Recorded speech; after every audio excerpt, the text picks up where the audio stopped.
Hey everybody, welcome to the Magic Weekly News Update for June 10th, 2018 on the Mana Leek. I'm John as always, and there was a fair bit of news, especially because I kind of took that impromptu week off last week. So let's jump in. Up first, the Pro Tour happened. The big story of the Pro Tour, of course, was, oh my god, Standard is dead again, because 7 of the 8 decks were mono red or red-black aggro, all featuring Goblin Chain Whirler. This, of course, has led to rampant speculation that Chain Whirler is going to get banned. Relax. The biggest thing that needs to be remembered is that the Pro Tour is absolutely not a healthy meta. It's not a healthy place for Standard for decks, and it does not represent the real world. I've talked about this before, but when you go to the Pro Tour, you don't pick the best deck that's going to let you win 65 of your next 100 matches, which is a great win rate. You pick a deck at the Pro Tour that has the highest likelihood of chaining together a dozen or so wins on that specific day. That day, it was the Chain Whirler decks. Keep in mind as well that this deck was massively represented with over 36% of the entire Pro Tour meta just being variations of this deck. Of course it was going to be heavily represented in the finals. Anyways, thanks to Arena, I've actually played a bunch with this deck, the red-black version specifically, and wow, does it ever just get stomped sometimes. There's a million ways to beat it, including simple variants. If I don't get my 1-drops, my Bomat Couriers or whatever, in my hand despite mulling a couple of times, I'm gonna lose that game. Anyways, relax, no ban's going to come in. The Pro Tour does not represent the meta in stores. Anyways, from the highest level of competition to one of the lowest, Loading Ready Run had their Battle Bond pre-release. Yes, it came out this weekend, but the pre-PR name stuck for branding reasons, including the youngest PPR guests ever, Rhino and Dana Fisher. The event was great, everyone enjoyed themselves, and I helped out again in Judge Chat during the day, and that was super fun. You can check it out on YouTube now, and if you missed it and you want more pre-release action, well, you're in luck, because the M19 pre-release is coming up in 2 weeks on June 22nd. And yes, this is 2 weeks before the pre-release, so it's more of a pre-release, but again, branding.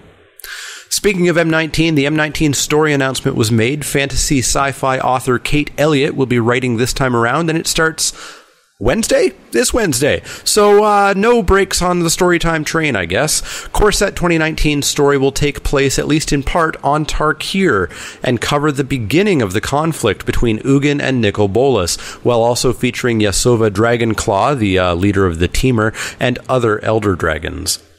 Moving on, the Great Squee debate is finally over. For those who missed it, Squee can be cast from exile, and Ixalan's Binding exiles a creature and says opponents can't cast spells with that name anymore, but until this update to the rules, Squee could still be cast. Why? Well, because before you cast a spell, after following a number of steps, which includes putting it on the stack, which is a zone apart from the exile zone, by the time you check to see if anything said that you couldn't cast that spell, Squee was no longer exiled.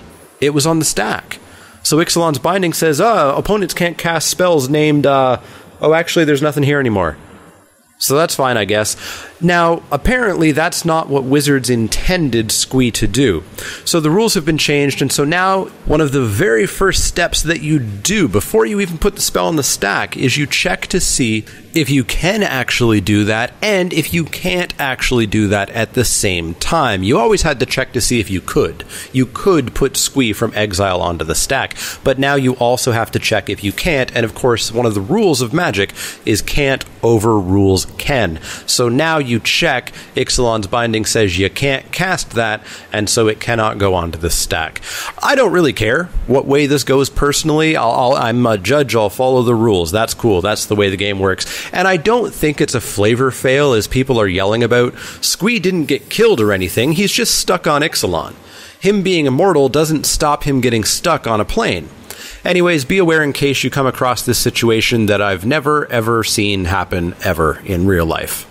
The final thing that we're going to talk about today, before we get to story time anyways, is the big Arena update. Arena received a huge update this week that added Kaladesh and Aether Revolt cards to the game.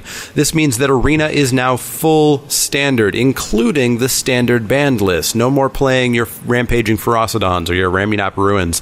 Along with this update, we got competitive draft, which is best of 3 matches, but still AI drafting with bots. Competitive constructed, which is best of 3 standard matches, so you actually get to use your sideboard, and a whole host of flashy updates, including new versus screens, new sounds, new ladder tier icons, etc.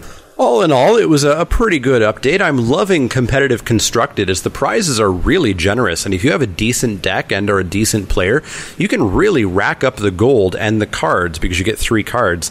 And if you do even slightly well, those cards become rares, which means you're basically opening a pack because the rare, of course, is the big thing you're concerned about. What I hate is competitive draft. It's bad, like really, really bad. Still, drafting with AI is miserable. I don't want to be doing that. I don't want to be spending $10 to draft with robots.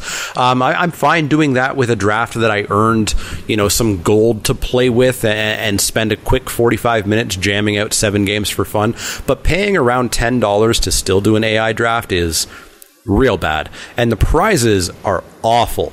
If you go 3-2, you get your entry fee back, which is cool. That's great. That's generous. But if you go 4-2, you get your entry fee and a fifth of a draft. And if you go 5-2 or 5-1 or 5-0, you get 2/5 of a draft back. So you are only ever getting your entry fee back, and you're not banking a draft unless you sweep several drafts in a row. Personally, I am not touching competitive draft until this gets changed. For $2 more, I can play MTGO, and it's just infinitely better. The cards have value. I can sell them. The packs that I win, I can use to enter further drafts. Infinitely better. So, ultimately, for the time being, Arena has really ended up exactly where I planned Arena to end up. I'm going to get to play Standard, I'm going to get to play top-tier Standard decks, that's going to be fun, and I'm not going to touch the draft portions. And so, it's time to finish up Dominaria's story, because we gotta hurry. M19 story starts this week, way earlier than I expected it to. Heading back to the Weatherlight, Yargle is still causing some serious problems, and the crew and their army of zombies are fighting back. However, everything they can possibly throw at Yargle just can't seem to stop the Bargle. Off in the stronghold, Gideon is fighting for his life in the pit. The other people forced to fight him are under dementia magic, and they won't listen to his pleas to help him fight against the Cabal. As he fights back, he spots a group working together and sees that they're free of this magic. He asks to join them and introduces himself to their leader, Rada. Back on the Weatherlight, Slimefoot calls out to the forest for help, telling it they're a friend of Yggdrasil, the displaced Yavimaya fungus that Slimefoot met earlier. Slimefoot tells the forest they need to attack the Cabal and kill the demon. The spirit of the forest tells Slimefoot that it can't help kill the demon, but it'll call something that can. From the forest rises a corruptive Yavimaya elemental. It looks kind of like Multani, but it's not Multani. It's Muldrotha. Muldrotha grabs Yargle, forcing him to release his grip on the Weatherlight, and with that, the Weatherlight rushes off from the forest towards the stronghold. Back in the stronghold, a bell tolls, and Belzenlock stands and commands the cultists to defend the stronghold. The attack has finally come. Chandra searches for a way to get Gideon out of the pit, but Whisper has begun spreading a black mist in the pit that's killing all the fighters. Chandra, using the focus she learned from Jaya, quickly kills several cultists and distracts Whisper, dispersing the black mist. Chandra quickly lowers the stairs to the pit and turns in time to see Whisper, and just in time to see a blade pierce her right eye, killing her, thrown by Rada. The group escapes the pit and makes their way to the Black Blade. Outside the stronghold, the Weatherlight's attack is in full force. With Liliana's zombies storming the gate, the attack has started well, but soon, from the nearby volcano emerges Urgaros, ready to attack the Weatherlight. Liliana attempts to control Urgaros, but it is completely empty. It's a lich that never lived, and Liliana's magics and attack just fall off of it. Joyra realizes Urgaros is a distraction, and that Liliana needs to get down to Belzenlock while they hold off the Spectre. Inside the stronghold, Gideon has found the Black Blade, and the search for Belzenlock is on. The Panther warriors and spirits successfully enter the stronghold and start attacking the cultists. The group leave the stronghold to where Belzenlock is outside, and Gideon rushes to face him. Belzenlock tells him he smells the planeswalker on him and asks who he is. Gideon tells him and that he's come with Liliana Vest to kill him. Belzenlok scoffs, telling him he knows of the Gatewatch. And he knows what's planned for them. It's almost a shame to kill them now. Almost. Liliana rushes towards him and confronts him, telling him he should have left her brother alone, but Belzenlok tells her everything in Dominaria is his, including her. Liliana continues taunting him, bruising his ego, including singing a satirical version of the Rite of Belzenlok. The distraction works, and Gideon is able to lunge and pierce the demon with the black blade. And nothing happens. Belzenlok knocks Gideon down, raises his sword to kill him, as Liliana grabs the black blade stuck in Belzenlok's hide and pulls it out, pulling the demon's life force along with it. Belzenlok's body crumples in on itself and disintegrates, leaving only his horns and lumps of flesh. Back on the Weatherlight, Urgaros vanishes when Belzenlok dies, and the crew regroups one more time. The Weatherlight will take the various accumulated crews and prisoner home to Keld, Yavimaya, wherever. Tiana decides she'll stay with the crew, rather than return to the Church of Sarah, to help eradicate the remaining members of the Cabal throughout the plane. Gideon gives Teferi the Oath of the Gatewatch as he joins, however Karn and Jaya elect not to. Karn intends to leave soon to fight New Phyrexia, and Jaya simply isn't a joiner. The planeswalkers are dropped off and prepare to travel to Ravnica to whatever it is that Bolas is planning. The group planeswalks except for Liliana, who seems to be unable to leave Dominaria. She realizes what's stopping her as Nicol Bolas materializes in front of her. He tells her she really should have read the fine print of her contract. Bolas owned the contract, and with the demons dead, it defaults back to him. He now owns her.